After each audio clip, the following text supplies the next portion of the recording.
Hi, everybody. So there are a few things that all of us need. We all need air to breathe. We need clean water to drink. We need food to eat. We need shelter and love. You know, love is great too. And we all need a safe place to pee. Yeah? As a trans person who doesn't fit neatly into the gender binary, if I could change the world tomorrow to make it easier for me to navigate, the very first thing I would do is blink and create single-stall, gender-neutral bathrooms in all public places.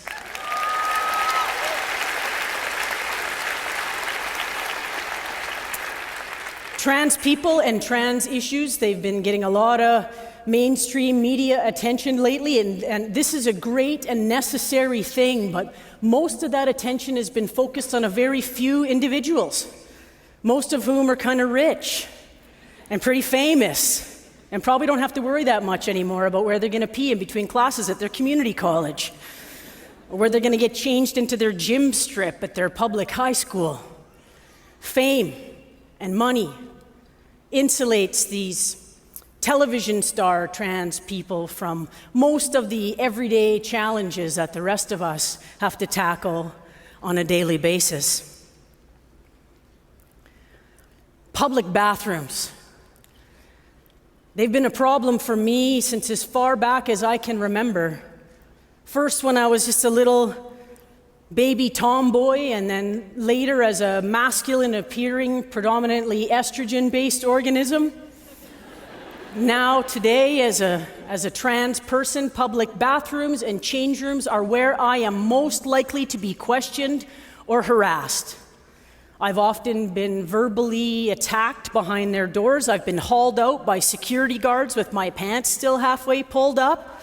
I've been stared at, screamed at, whispered about, and one time, I got smacked in the face by a little old lady's purse that, from the looks of the shiner I took home that day, I am pretty certain contained at least $70 of rolled up small change and a large hard candy collection.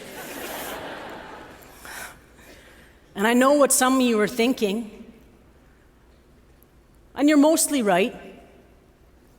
I can and do just use the men's room most of the time these days. But that doesn't solve my change room dilemmas, does it? And I shouldn't have to use the men's room because I'm not a man. I'm a trans person. And now we got these fear-mongering politicians that keep trying to pass these bathroom bills. Have you heard about these? They try to legislate to try and force people like myself to use the bathroom that they deem most appropriate according to the gender I was assigned at birth. And if these politicians ever get their way in Arizona or California or Florida or just last week in Houston, Texas or Ottawa, well then using the men's room will not be a legal option for me either. And every time one of these politicians brings one of these bills to the table, I can't help but wonder, just who will and exactly how would we go about enforcing laws like these, right? Panty checks? Really?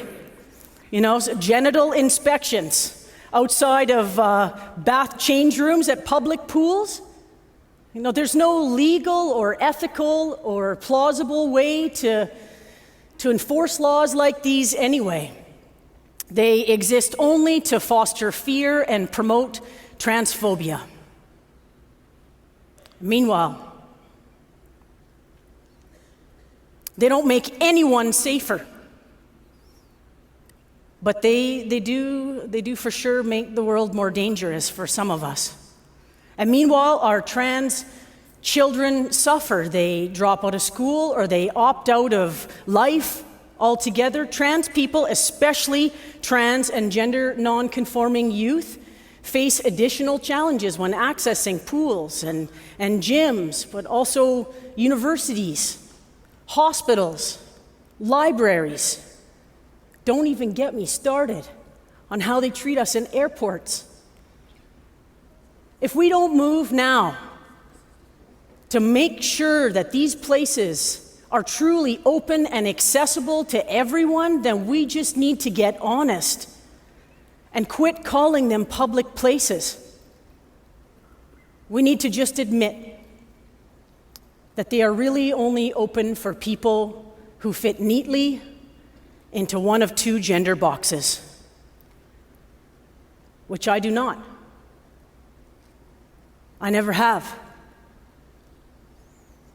And this starts very early. I know a little girl, she's the daughter of a friend of mine. She's a self-identified tomboy. I'm talking about cowboy boots and Caterpillar yellow toy trucks and bug jars, the whole 9 yards. One time I asked her what her favorite color was, she told me camouflage. Yeah? So that awesome little kid, she came home from school last October from her half day of preschool with soggy pants on because the other kids at school were harassing her when she tried to use the girls' bathroom. And the teacher had already instructed her to stay out of the boys' bathroom. And she had drank 2 glasses of that red juice at the Halloween party. And I mean, who can resist that red juice, right? It's so good. And she couldn't hold her pee any longer. Her and her classmates were 4 years old. They already felt empowered enough to police her use of the so-called public bathrooms. She was 4 years old. She had already been taught the brutal lesson that there was no bathroom door at preschool with a sign on it that welcomed people like her. She'd already learned that bathrooms were going to be a problem. And that problem started with her and was hers alone. So my friend asked me to talk to her little daughter, and I did. I wanted to tell her that her and me and her mom were going to march on down and talk to that school, and the problem was going to go away, but I knew that wasn't true. I wanted to tell her that it was all going to get better when she got older, but I couldn't. So I asked her to tell me the story of what had happened. Asked her to tell me how it made her feel. Mad and sad, she told me. So I told her that she wasn't alone and that it wasn't right what had happened to her. And then she asked me if I had ever peed in my pants before. I said yes, I had, but not for a really long time, which of course was a lie. Because you know how you hit like 42 or 43, and sometimes you just, you pee a little bit when you cough or sneeze when you're running upstairs, or you're stretching. Don't lie. It happens, right? She doesn't need to know that, I figured. I told her when you get older, your bladder's going to grow bigger too. When you get old like me, you're going to be able to hold your pee for way longer, I promised her. Until you can get home? She asked me. I said yes. Until you can get home.